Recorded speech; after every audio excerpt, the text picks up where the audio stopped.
Hai, Assalamualaikum dan selamat sejahtera. Selamat kembali ke channel YouTube saya. Saya Cikgu Mus. Pada hari ini, kita akan meneruskan pembelajaran kita untuk Matematik Tingkatan 5, Bab 7, Sukatan Serakan Data Terkumpul.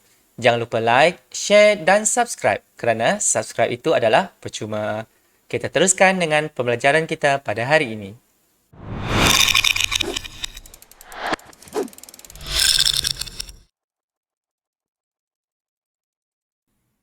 Bab 7, Sukatan Serakan Data Terkumpul. Okey, so untuk hari ini kita akan tengok satu subtopik sahaja di bawah 7.1 serakan. So untuk hari ini kita akan tengok membanding dan mentafsir serakan dua atau lebih set data terkumpul berdasarkan histogram dan poligon kekerapan dan seterusnya membuat kesimpulan. Okay, so minggu lepas kita sudah tengok macam mana untuk membina histogram dan membina poligon kekerapan. So untuk hari ini kita akan tengok macam mana kita nak membanding dua set data. Dua set data, lepas itu macam mana kita nak mentafsir dua set data yang diberikan itu. Lepas itu, bila kita dah membanding, bila kita boleh mentafsir, kita akan membuat kesimpulan daripada perbandingan yang kita buat tadi. Okay, itu tiga benda yang kita boleh tengok. Okey, so untuk pengenalan. Okey, so bentuk taburan data ini dapat dikenal pasti daripada histogram dan poligon kekerapan. Sebab bentuk taburan data, kalau kita ada satu taburan data mentah, dia berterabur, dia tidak tersusun. So macam mana kita nak tengok bentuk taburan dia, kita bina, kita susun balik kita punya data-data mentah itu dalam bentuk histogram dan poligon kekerapan. Boleh juga. So dekat sini kita boleh tengok untuk bentuk taburan data ada dua. Okay, yang pertama sekali simetri. Simetri ini awak pernah dengar dekat bab 5 hari tu. Simetri maksudnya ialah bentuk dan taburan adalah hampir sama apabila dibahagi kepada dua bahagian kiri dan kanan. Simetri maksudnya dia balance sebelah kiri dengan sebelah kiri dengan sebelah kanan, dia hampir-hampir seimbang. So itu kita panggil sebagai simetri. Dia seimbang. Okay, balance, simetri. Kemudian yang kedua pencong. Yang ini first awak dengar. Okay, so untuk pencong ini apa maksud dia? Satu daripada hujung histogram adalah lebih panjang daripada hujung yang lagi satu. Okay, so kita tengok dulu. Simetri awak first sudah dengar. Pencong maksudnya yang hujung lagi satu lagi panjang. Okay, kita tengok simetri dulu. Okay, untuk simetri ini maksudnya adalah seimbang. So dekat sebelah kiri ini kita tengok dia adalah sama dengan di sebelah kanan.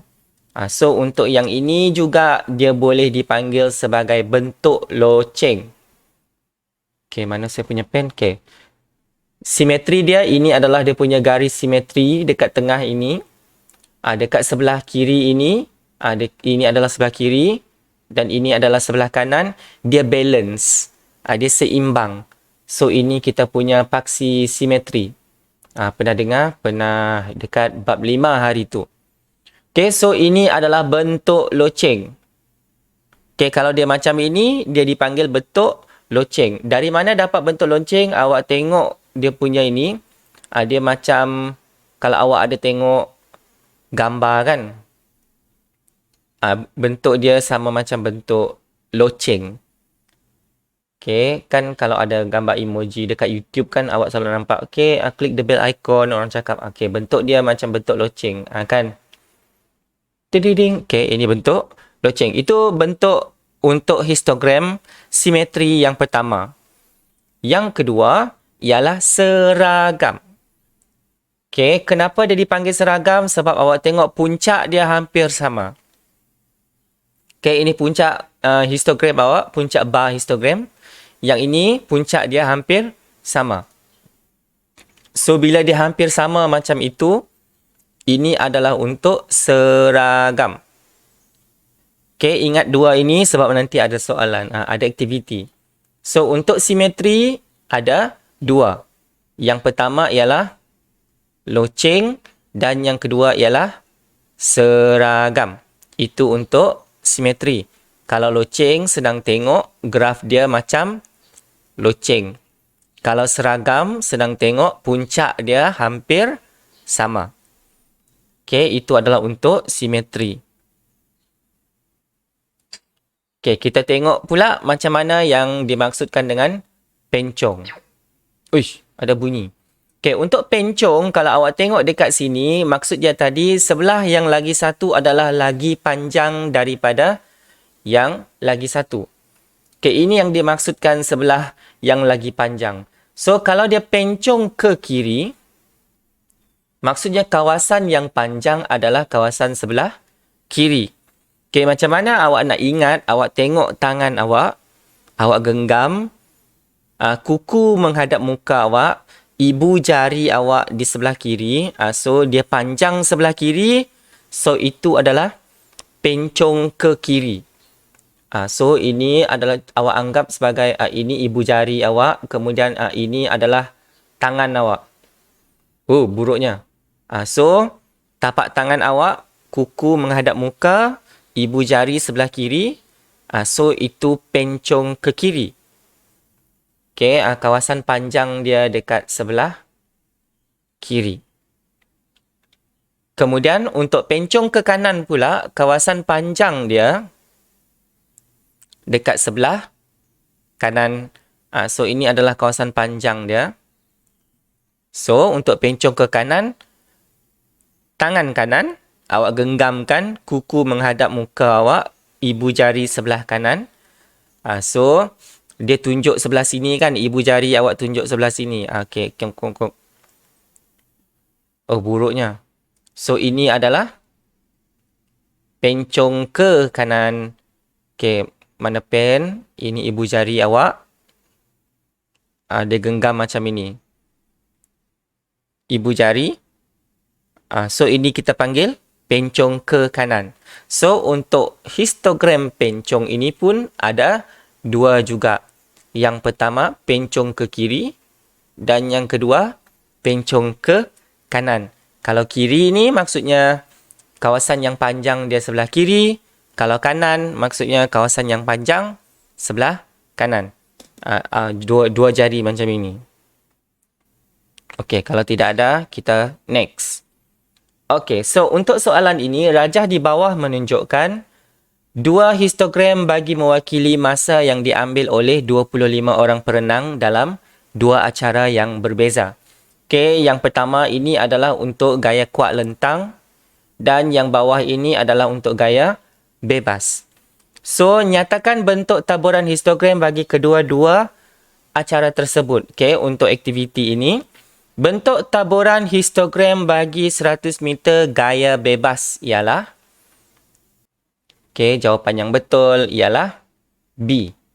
Okey, sekejap saya nak back dulu. Jawapan yang betul ialah B. Okey, Tanya untuk yang betul tadi. Soalan yang sama.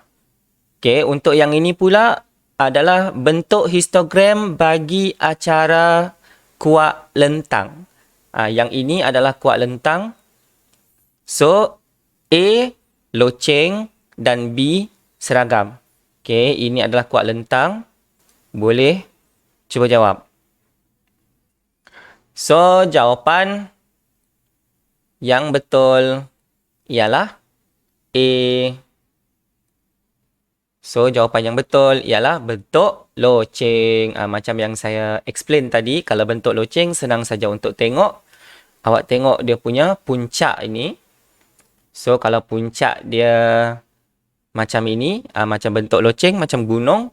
So, ini adalah loceng. Dan untuk gaya bebas, kita tengok puncak dia. Kalau puncak dia macam seragam macam ini, saya dah sebut. So, ini adalah seragam. Okey. Bagus. Okey, so untuk soalan B, acara yang manakah mempunyai serakan masa catatan yang lebih luas? Okey, untuk soalan ini awak dengar betul-betul sebab soalan ini dia macam tak tahu nak buat apa. So, acara yang manakah mempunyai serakan masa catatan yang lebih luas? Maksudnya kita nak tengok saiz. Okey, kita nak tengok saiz serakan awak. So, bila dia tulis macam ini, yang lebih luas, awak cari saiz. Macam mana nak cari saiz? Macam kita cari julat.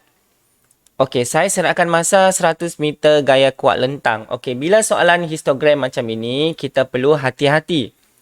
Untuk lukis histogram, kita perlukan julat. Yang ini adalah julat kita. So, awak tak boleh 104.5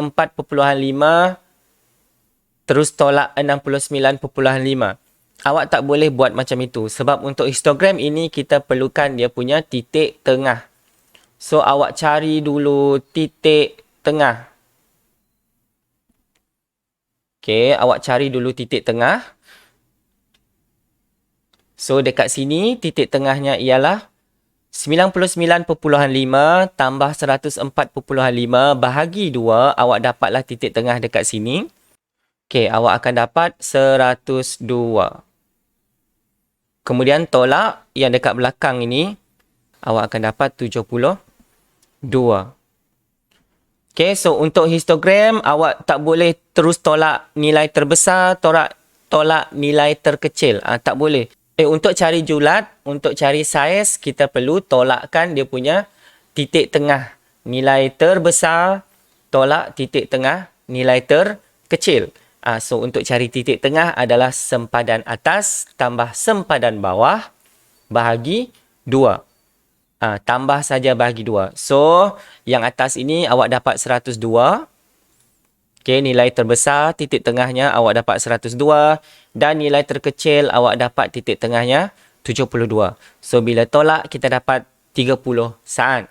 So, itu adalah saiz serakan untuk kuat lentang. Okey, saiz serakan untuk kuat lentang, awak dapat 30 saat. So, kita cari pula untuk gaya bebas. Okey, untuk gaya bebas, kita cari titik tengah nilai terbesar dia dekat sini. Sebab kita nak cari saiz. So, dekat sini dapat 87. Kemudian, untuk titik tengah nilai terkecil, kita dapat 72. So, awak tolakkan, awak akan dapat 15 saat. Okey, soalan tadi tanya lebih luas kan? So, 30 saat dan 15 saat. Yang mana lebih besar? So, kalau yang lebih besar ialah 30 saat. Makanya, awak boleh buat kesimpulan. Acara 100 meter gaya kuat lentang mempunyai serakan masa yang lebih luas. Kerana beza masa yang besar, iaitu 30 saat. Itu maksudnya serakan. Okay, dia punya masa itu bertabur dengan banyak. Daripada 72 sehingga 102. Itu dia punya masa yang diambil untuk perenang itu menghabiskan renangannya. Wah. Okay, kemudian untuk gaya bebas pula, dia bermula daripada 72 dekat sini sehingga 87. Okay, so itu adalah tempoh masa untuk perenang ini menghabiskan renangannya. Okay. Ada soalan tak setakat ini? Itu adalah untuk serakan. Saiz serakan.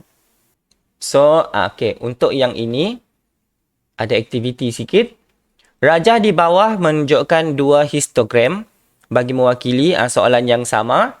So, untuk C, antara gaya kuat lentang dan gaya bebas, acara yang manakah menunjukkan prestasi perenang yang lebih baik? Okay. Boleh bagi jawapan. Untuk yang ini awak type tapi tidak banyak. Okay, Madeline letak gaya bebas, Akila letak gaya bebas, Simba letak gaya bebas, Vanessa Lona pun letak gaya bebas. Okay, kita tunggu yang lain dulu. Idok pun letak gaya bebas. Okay, Alex letak gaya bebas. Okay, Chun, bagus. Okay, so dekat sini 9 orang letak gaya bebas. Jawapan yang betul ialah gaya bebas kerana kebanyakan catatan masa perenang adalah lebih baik. Maksudnya dekat sini, kalau awak tengok dekat sini, untuk kuat lentang. Okay, untuk kuat lentang, kalau awak tengok, kebanyakan atlet dia menghabiskan masa dekat sini. Menghabiskan masa pula. Masa yang diambil untuk perenang kuat lentang, dia banyak dekat sini. So, daripada 80 berapa ini? Daripada 87 sehingga 102. Manakala untuk acara gaya bebas pula, dia banyak menghabiskan renangannya dekat awal. 69 sehingga 87. Okay, bila julat dia kecil macam itu, maksudnya itu adalah lebih baik berbanding dengan kuat lentang. Sebab kuat lentang ini, dia orang ambil masa yang lebih lama untuk menghabiskan renangannya. Okay, bagus. Semua dapat jawapan yang betul. Ini jawapan dia tadi, gaya bebas, gaya bebas, gaya bebas. Okay, good. Semua betul. Yeay. Okay. Alamak, terus dapat jawapan. Okay, tak apalah. Yang ini saya lupa edit. Okay, yang ini adalah untuk contoh 6 muka surat 205. Poligon kekerapan di bawah menunjukkan harga jualan rumah yang dijual di dua buah kawasan yang berlainan bagi tempoh 6 bulan yang lepas. Okay. Jualan rumah di kawasan A yang warna merah. Poligon kekerapan yang warna merah ini adalah jualan rumah yang dijual di kawasan A. Manakala untuk yang warna biru adalah jualan rumah untuk kawasan B. Okey. Soalannya, nyatakan bentuk taburan bagi kedua-dua kawasan tersebut. Okey, so yang pertama sekali sebelum kita tengok, kita jawab yang ini dulu. Bentuk taburan bagi harga jualan rumah di kawasan A ialah, so untuk yang ini awak jawab untuk yang A dulu. So A adalah yang warna merah. Okey, sama ada pencong ke kanan ataupun pencong ke kiri. Okey, boleh bagi jawapan. Okey, yang sudah jawab Madeline, Lona, Alex, Demi, Idok dan Simba. Okey. So, semua jawab pencong ke kanan. So, semua jawab A. Jawapan yang betul ialah A. Okey, bagus. Macam mana kita nak tengok tadi? So, dekat sini adalah kita guna tapak tangan awak. So, awak tengok di mana kawasan yang lebih panjang. So, kawasan yang lebih panjang ialah sebelah kanan. So, dia adalah pencong ke kanan. Okay, so untuk B pula, dah bagi jawapan. Terbagi jawapan. So, untuk yang B ini, saya terus bagi jawapan lah. So, untuk yang B ini, sebab tadi dah terkeluar jawapan, saya terus bagi jawapan lah. Bentuk taburan harga jualan rumah di kawasan B ialah pencong ke kiri. So, ini dia. Pencong ke kiri sebab kawasan yang lebih panjang ataupun sisi yang lebih panjang dia adalah di sebelah kiri. Dia sebelah sini. Okay, kawasan yang lebih panjang dia dekat sini. So, sebab itu, dia adalah pencong ke kiri. Okay, good. Kita teruskan dengan soalan B. Bandingkan serakan harga jualan bagi kedua-dua kawasan tersebut. Mana graf tak keluar ni? Okay, so untuk harga jualan ini juga, kita bandingkan saiz dia. Okay, kita cari harga yang tertinggi, kemudian kita cari untuk harga yang terendah. Untuk kedua-dua kawasan, untuk kedua-dua poligon kekerapan. So, untuk kawasan A, saya dapat dekat sini 210,000. So, macam mana saya dapat yang ini? Saya cari dulu titik tengah. Okay. Kemudian, untuk kawasan B pula, untuk graf B, saya pun dapat 210,000. Okay, so untuk jawapan yang sama macam ini, kita tak dapat menentukan kawasan A atau kawasan B. Yang lebih bagus, ataupun yang lebih mahal, ataupun yang lebih murah. So, kita buatlah kesimpulan dekat sini. Serakan harga jualan kedua-dua kawasan adalah sama walaupun bentuk taburan yang berbeza. Itulah tujuan dia tadi. Kita nak tengok bentuk serakan, kita perlu cari saiz dia dulu. Okay, kita nak cari dia punya serakan harga. Luas ke? Kecil ke? So, bila dia melibatkan saiz macam itu, lebih besar, lebih kecil, kita perlu cari saiz dia dulu. Untuk cari saiz, dia sama macam kita mencari julat. Nilai yang terbesar tolak nilai yang terkecil. So, untuk poligon ini, pucut. Okay, untuk poligon ini, dekat sini ada poligon, tak tahu pergi mana. Dia guna sempadan atas dan sempadan bawah. So, kita perlu cari titik tengah dia dulu. Okey. Untuk soalan C, pada pendapat anda, kawasan yang manakah mungkin mewakili kawasan bandar dan kawasan luar bandar? Kenapa dia terus bagi jawapan ni? Okey, so untuk kawasan ini, saya tahu. Semalam saya nak buat kuis ini, tapi dia maksimum 5 kuis sahaja. Maksimum 5 kuis sebab guna benda free. Okey, so dekat sini saya terus bagi jawapan. Yang mana mungkin kawasan bandar dan kawasan luar bandar? Okey, secara logiknya, kawasan di bandar itu kos kehidupan dia adalah lebih tinggi. So, bila kos lebih tinggi, maksudnya harga-harga barangan-barangan dekat bandar lebih mahal. So, dekat sini di antara A yang warna merah dan B warna biru. Untuk yang ini kita tengok yang warna biru ini harga dia lebih tinggi. Okay, untuk graf B yang warna biru harga dia lebih tinggi, iaitu dekat sini. So, bila dia harga dia tinggi, kemungkinan kawasan B adalah kawasan bandar. Kerana kebanyakan harga yang ditawarkan adalah lebih tinggi.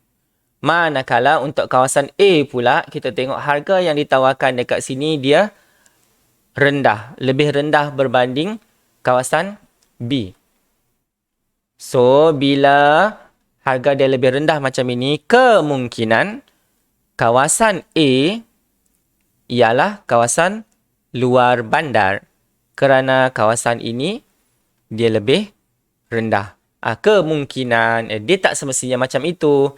Tak semestinya barang-barang dekat bandar lebih mahal daripada barangan luar bandar. Semua benda lebih mahal. Tidak. Kadang-kadang dekat bandar pun ada juga benda yang lebih murah daripada kawasan luar bandar. Kadang-kadang. Okay. Yang itu, so itu adalah kita punya kesimpulan. Okay. Kita dah tengok 3 benda tadi. Yang pertama, kita dah membanding histogram. Kita dah membanding poligon kekerapan. Dan yang kedua, kita sudah mentafsir. Maksudnya kita daripada perbandingan tadi, kita tengok yang mana adalah lebih baik. Lepas itu, kita boleh buat kesimpulan. Macam ini tadi, kita buat kesimpulan yang contoh C ini tadi. Dan kesimpulan kita tengok hari ini satu, yang pertama ialah bentuk taburan data. Bentuk taburan data ada 2. Yang pertama ialah simetri dan yang kedua adalah pencong. So, untuk simetri tadi pun ada 2 juga. Yang pertama bentuk loceng untuk histogram dan yang kedua bentuk seragam. Manakala untuk pencong pula tadi, pencong ke kiri maksudnya kawasan yang lebih panjang dia dekat sebelah kiri. So, kawasan yang lebih panjang dia dekat sebelah kiri. So, ini adalah pencong ke kiri. Manakala kalau kawasan yang lebih panjang dia dekat sebelah kanan, so ini adalah pencong ke kanan. Saya tak pasti macam mana sebutan dia, pencong ke pencong. So, saya rasa pencong lah.